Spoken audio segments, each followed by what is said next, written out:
Ivanka Trump ilmub tõsise süüdistuse keskmesse, mis muudab Iraani kättemaksu Trumpi vastu ohuks presidendi perekonna sees.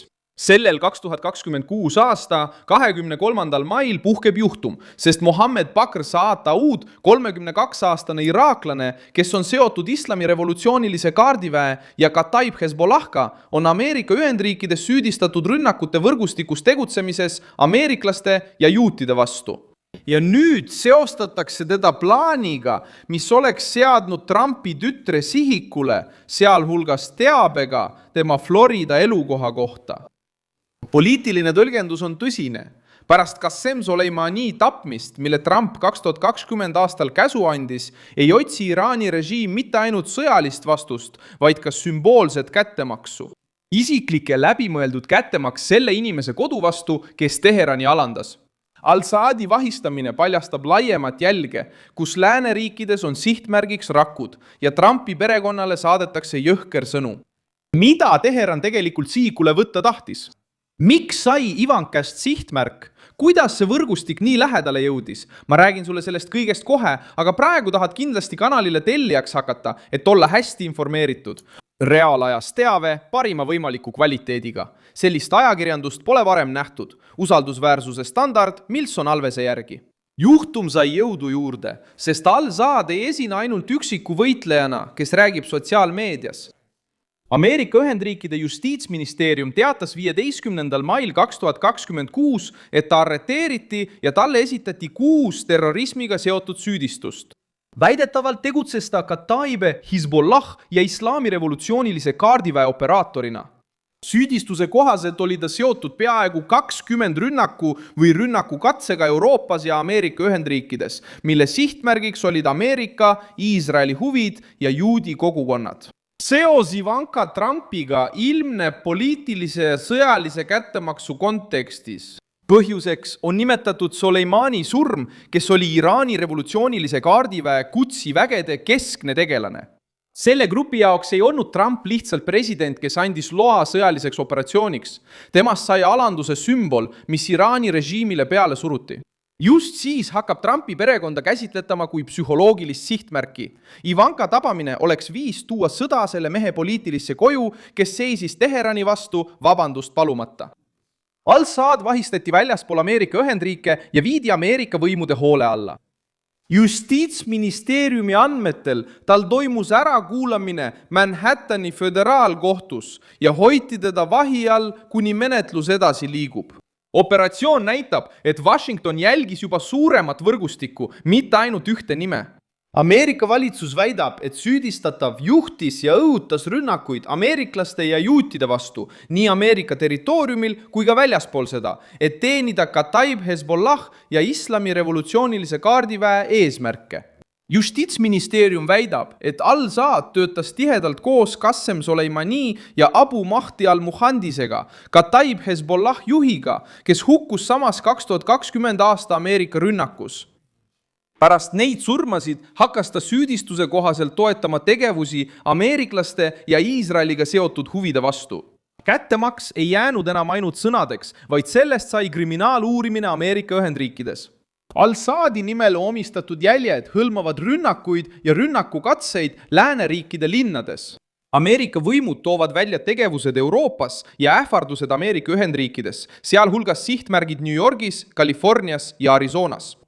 Reutersi andmetel süüdistavad prokurörid iraaklast peaaegu 20 rünnaku ja rünnakukatse koordineerimises või toetamises Euroopa ja Ameerika territooriumil, keskendudes ameeriklastele ja juutidele. See vahistamine lükkab ümber ka mugava narratiivi, et need juhtumid oleksid vaid üksikud vahejuhtumid.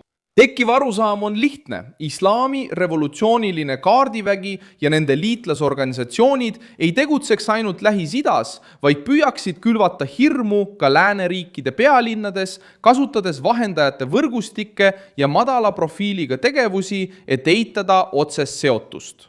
Poliitilisel rünnakul Trumpi perekonna vastu on selge kaalutlus. Iraani režiim teab, et Donald Trump muutis Soleimani Ameerika jõu näiteks. Ivanka sihtides püüab süüdistatav võrgustik vastata, mitte traditsioonilises sõjalises valdkonnas, vaid perekondlikul, sümboolsel ja psühholoogilisel tasandil. See on katse kahjustada turvalisuse kuvandit, mille Trump on loonud, lubades karmilt Teherani vastu astuda. Kuid al-Saadi vahistamine annab vastupidise tulemuse. See kinnitab seisukohta, et Trumpil oli õigus käsitleda islami revolutsioonilist kaardiväge tõelise ohuna, mitte usaldusväärse läbirääkimispartnerina. Levinud uudistes väidetakse, et süüdistatav olevat rääkinud Trumpi maja põletamisest vastusena Iraani juhtidele tekitatud hävingule. See lause, kui see protsessis kinnitust leiab, võtab plaani olemuse kokku. See polnud lihtsalt tavaline ähvardus, vaid otsene kättemaksu sõnum presidendi perekonna vastu. Ametlikus teates öeldakse, et võimud takistasid plaani rünnata Manhattanil asuvat sünagoogi, tegutsedes koos New Yorgi politsei ja föderaalsete partneritega. See kajastus avaldab survet ka Valgele Majale. Trumpil on nüüd ees juhtum, mis ühendab riikliku julgeoleku, rahvusvahelise terrorismi, perekonnakaitse ja vastasseisu Iraaniga. Küsimus, mis kulisside taga üha enam kerkib on, kui suur saab olema Ameerika vastus. Ainult juriidiline vastus võib edasi liikuda kohtutes, uute süüdistuste, ülekuulamiste ja kaassüüdlaste otsimisega. Luurevastus võib sihtida islami revolutsioonilise kaardiväe võrgustikke teistes piirkondades. Poliitiline vastus võib laiendada sanktsioone, külmutada läbirääkimiste kanalid ja tugevdada survet Teherani liitlastele. Iraani režiim satub sellesse olukorda ohtlikus positsioonis. Samal ajal, kui ta püüab näida Ameerika surve ohvrina, näeb ta, kuidas tema ökosüsteemiga seotud süüdistatav esitletakse kui osa rahvusvahelisest võrgustikust, mis tegutseb tsiviilisikute, juutide, ameeriklaste ja nüüd isegi Trumpi tütre vastu. Konservatiivse publiku jaoks on järeldus karm. Kui Trump ütles, et Teheran mõistab jõudu paremini kui järeleandmisi, siis ta ei liialdanud. Ivanka juhtum näitab vaenlast, kes ei eralda sõjalist vastasseisu perekondlikust kättemaksust. Al-Saadi vahistamine avab samuti uue uurimisfaasi.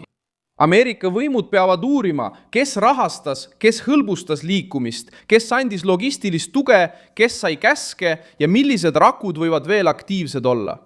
Kõige olulisem pole praegu mitte ainult süüdistatava karistamine, vaid kaardistada struktuur, mis võimaldas Iraani toetatud rühmitustega seotud isikul liikuda, suhelda ja olla seotud nii paljude juhtumitega nii lühikese aja jooksul.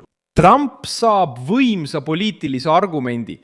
Samal ajal, kui osa vanast meediast käsitleb Iraani ähvardusi liialdusena või tagatubade mürana, paneb justiitsministeerium kirja süüdistuse, mis räägib reaalsetest rünnakutest, Ameerika sihtmärkidest ja rahvusvahelisest võrgustikust.